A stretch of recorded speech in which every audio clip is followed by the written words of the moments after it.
Pronto, acho que agora é ele. Fica de olho no seu irmão, tá? Tá. Beleza.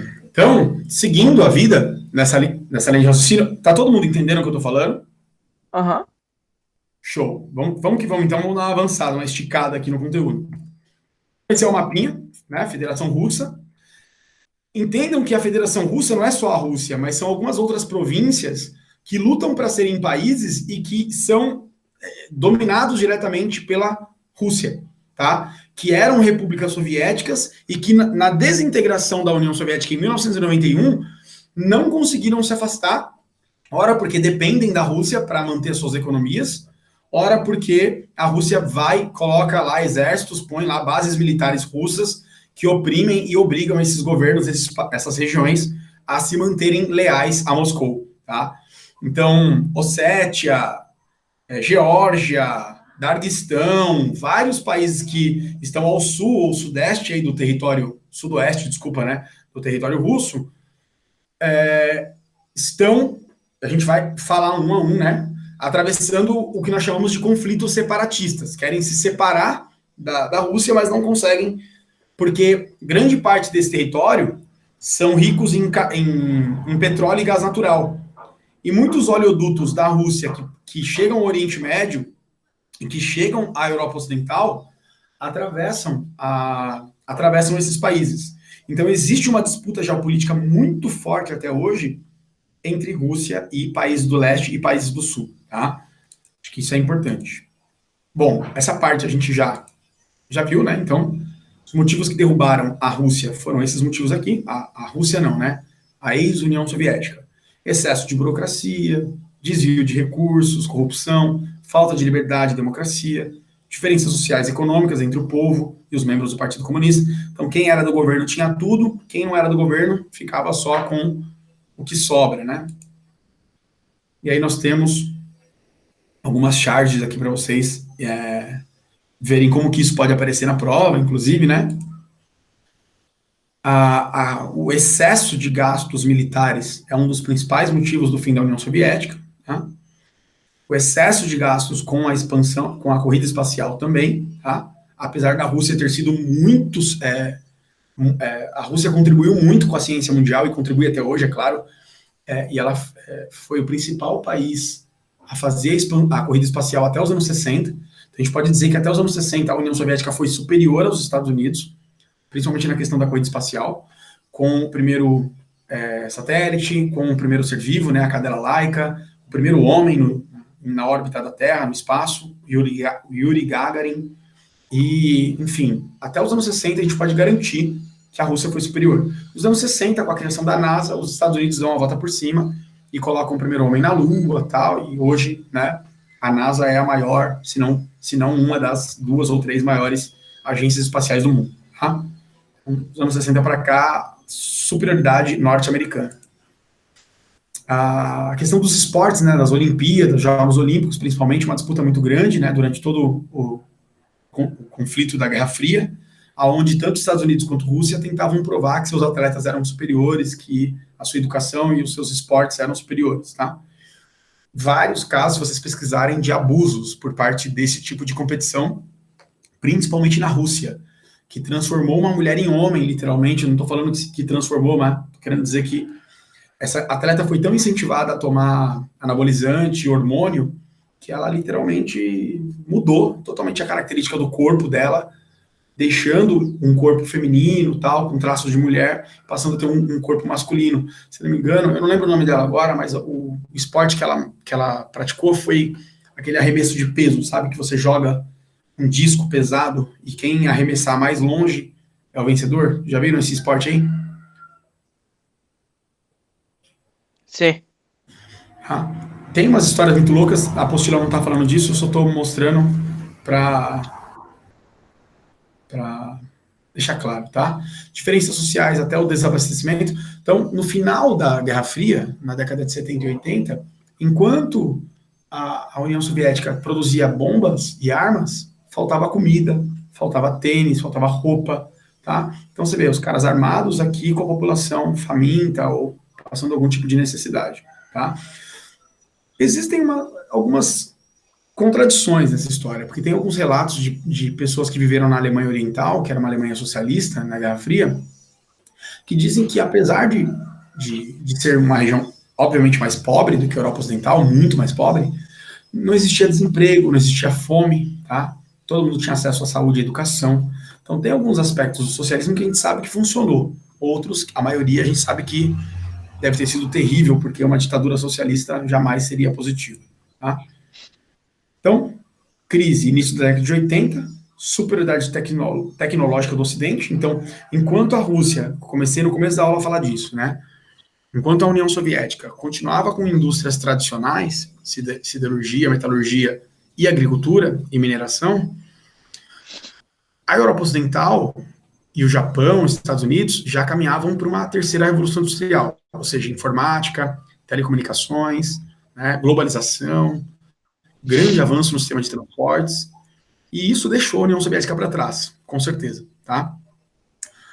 A União Soviética tinha necessidades básicas atendidas, né, como casa, comida, saúde, emprego e educação, mas tinha um regime autoritário que deixava as pessoas muito descontentes. Então, acho que isso é uma característica importante. E aí surgiu a última tentativa do governo soviético de salvar a União Soviética, que acabou não dando certo. Isso está na apostila, tá, gente? Duas grandes medidas foram tomadas pelo último líder da União Soviética, o Mikhail Gorbachev. Esse é o nome desse cara. Ele governou a Rússia, a União Soviética, de 85 a 91. E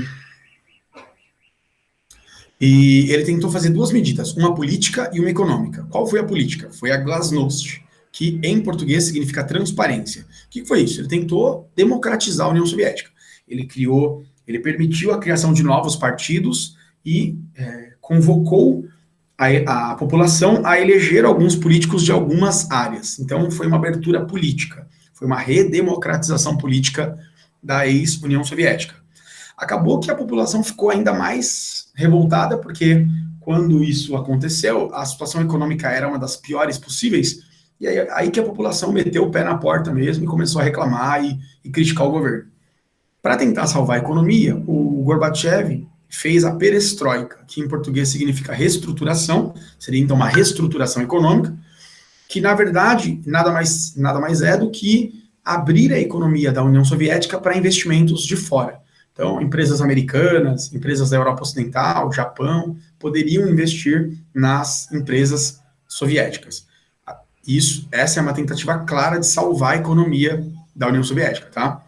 Acabou não sendo muito bem implementado, e ele não aguentou a pressão, houve uma tentativa de golpe do Partido Comunista, que não queria que a União Soviética se desfizesse e abrisse para o capitalismo.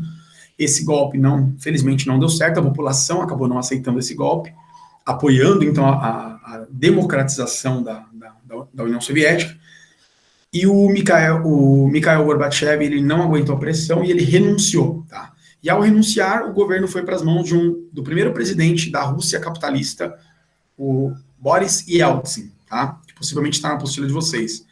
E esse Boris Yeltsin foi o presidente, então, responsável por levar a Rússia agora a uma nova fase, não mais socialista, mas capitalista, e as antigas repúblicas soviéticas se separaram e começaram a exigir a independência. Todo esse processo é um processo muito complicado. Crise econômica, desemprego, crise de abastecimento, guerras civis, conflitos separatistas. Então, essas são as características do leste europeu no início dos anos 90. E como você sai de uma economia socialista e volta para uma economia capitalista sem graves problemas? Quase impossível. E eles só vão conseguir fazer isso com a ajuda da União Europeia, com a ajuda dos Estados Unidos, que vão começar a investir. Então, em 91, a primeira loja da McDonald's, né, vai e instala uma planta, né, de comércio na antiga União Soviética, e uma coisa muito louca, né, porque um dos maiores símbolos do capitalismo, o McDonald's, e a Coca-Cola e outras empresas americanas começam agora a fazer parte de países que eram socialistas. Então, fim do socialismo real, tá? Bom, eu vou direto para a ceia agora, porque o restante aqui, basicamente, a apostila não está falando muito. Da União Soviética surgem 15 países, tá? E esses 15 países, então, estão listados aqui. Armênia, Azerbaijão, Belarus, Cazaquistão, Estônia, Geórgia, Letônia, Lituânia, Moldávia, Quirguistão, Rússia, Tadiquistão, Turcomenistão, Ucrânia e Uzbequistão. Desses 15 países, 12 formam a CEI, Comunidade Econômica, Comunidade dos Estados Independentes, Comunidade dos Estados Independentes, que são o que sobrou da União Soviética em uma tentativa de recuperação econômica, agora não mais do socialismo, mas do capitalismo. Quem não faz parte da CEI? Não fazem parte da CEI. A Letônia, a Estônia e a Lituânia, que fazem parte da União Europeia, e a Ucrânia pulou fora também, saindo, deixando então a CEI, e ela tenta uma vaga na União Europeia. Ela quer fazer parte dos países ricos da Europa. Tá? Então, hoje são 11 países, se eu não me engano, que fazem parte. E, obviamente, a área de influência continua sendo da Rússia, porque a Rússia é o país mais rico, é o país com o maior número de indústrias e é o país militarmente mais poderoso do leste europeu. Tá?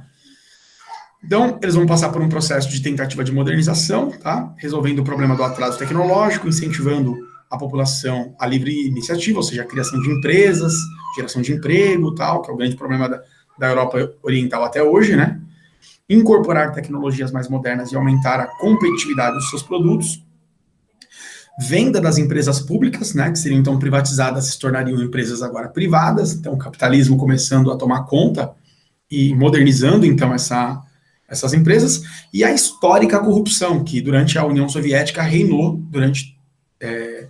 nesse território onde o Partido Comunista, ele basicamente corrompia qualquer possibilidade de desenvolvimento. O que acontece na Rússia hoje, de forma geral? A elite política do Partido Comunista hoje é dona das maiores empresas da Rússia. Tá? Eles viraram milionários do dia para a noite. Tá? Então, eles fizeram acordos com as empresas multinacionais da Europa e dos Estados Unidos, venderam essas empresas fazendo um acordo com essa elite socialista da ex-União Soviética, e esses caras basicamente viraram milionários do dia para a noite. Parte desses milionários são o atual presidente da Rússia, que é o Vladimir Putin. Tá? Que é, então, importante para vocês entenderem que ele pega uma Rússia quebrada e, de uma certa forma, ele usa os recursos naturais da Rússia para desenvolver. Até os anos 2000, a Rússia estava numa crise terrível, e de 2000 para cá, a Rússia evoluiu bastante. E como que a Rússia evoluiu? Principalmente com a produção e exportação de petróleo e gás natural, além dos minérios. Porque como a Rússia tem um território muito grande, é o maior país do mundo, ela tem grande parte do seu PIB principalmente produzida através de recursos naturais, como petróleo, gás natural e recursos minerais. Os países do leste europeu tentam caminhar nessa direção, mas com bastante dificuldade. Tá? Então aqui vocês estão vendo um mapa com os cacos da União Soviética. Né? E a CEI, para terminar a aula, devido aos fortes laços históricos, culturais, sociais, populacionais e econômicos, foi instituída a Comunidade dos Estados Independentes, que tem essa bandeira aqui, é um bloco econômico criado entre os países da ex-União Soviética.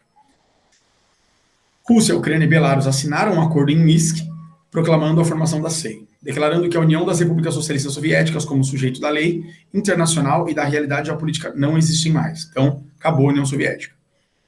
O que é a CEI?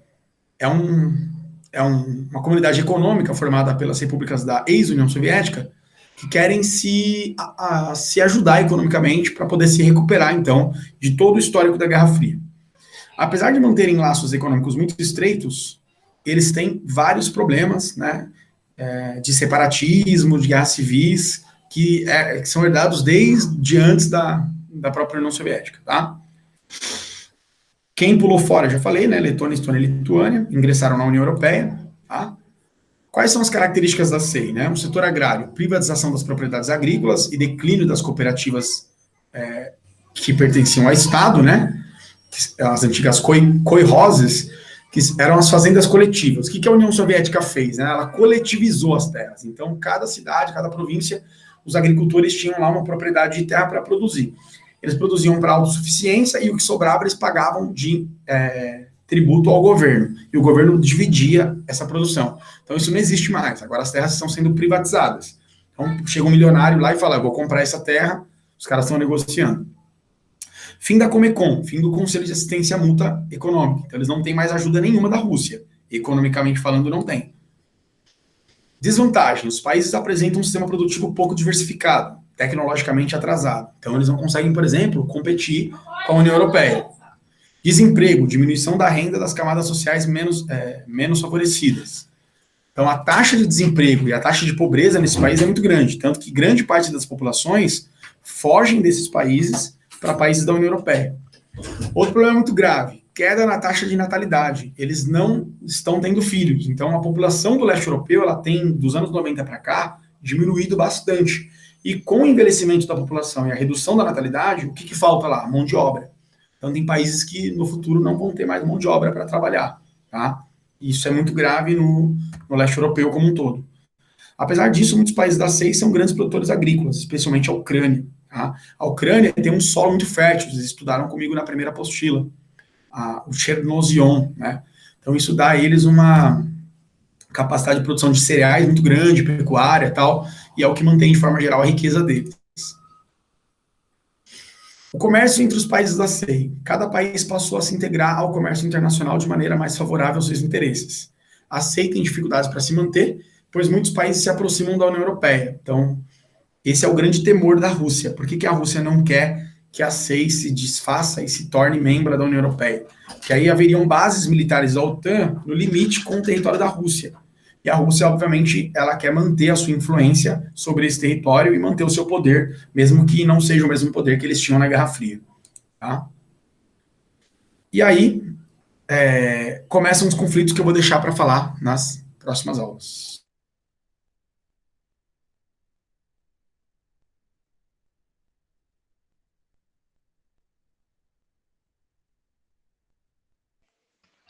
Sumiu.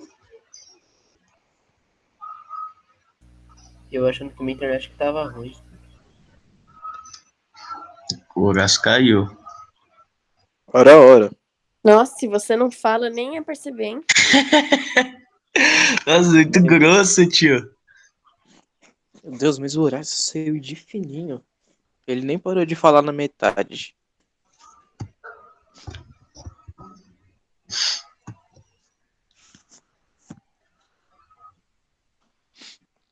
Ah, mas já acabou a aula dele também.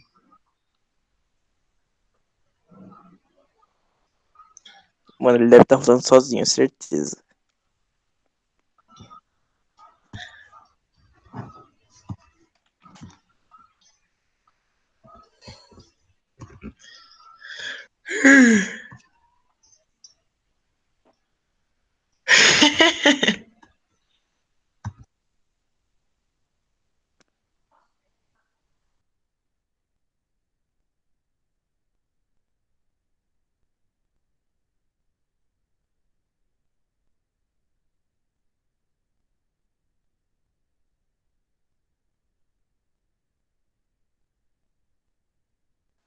Quem liga o microfone por último é maluco.